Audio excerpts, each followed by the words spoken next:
This is Paul Astor, The Brooklyn Follies, page 14 to 16, passage 2. I'd introduced him to Poe when he was 11, and because Poe was one of the writers he had dealt with in his senior thesis, it was only natural that he should want to tell me about his paper, and only natural that I should want to listen. The meal was over by then, and all the others had gone outside to sit in the backyard, but Tom and I remained in the dining room, drinking the last of our wine. "To your health, Uncle Nat," Tom said, raising his glass. "To yours, Tom," I answered, "and to imaginary Eden's, the life of the mind in pre-Civil War America."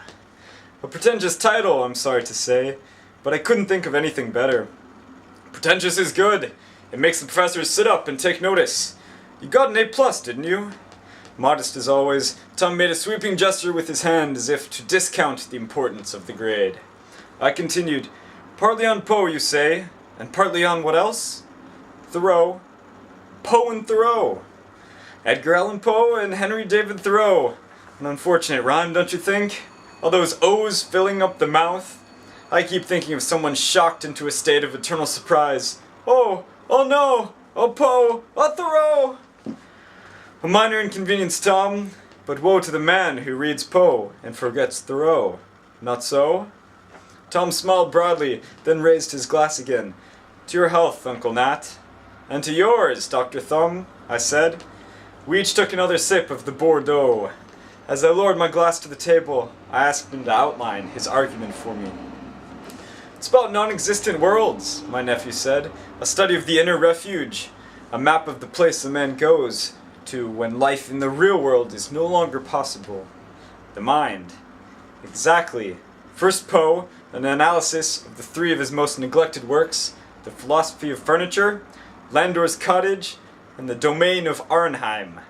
Taken alone, each one is merely curious, eccentric. Put them together, and what you have is a fully elaborated system of human longing. I've never read those pieces. I don't think I've ever even heard of them. What they give is a description of the ideal room, the ideal house, and the ideal landscape. After that, I jump to Thoreau and examine the room, the house, and the landscape as presented in Walden. What we call a comparative study. No one ever talks about Poe and Thoreau in the same breath. They stand at opposite ends of American thought. But that's the beauty of it.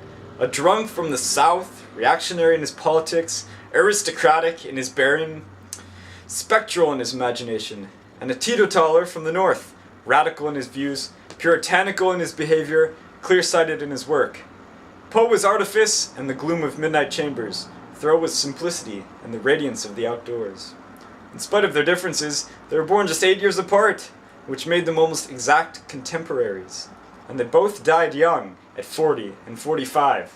Together they barely managed to live the life of a single old man. Neither one left behind any children.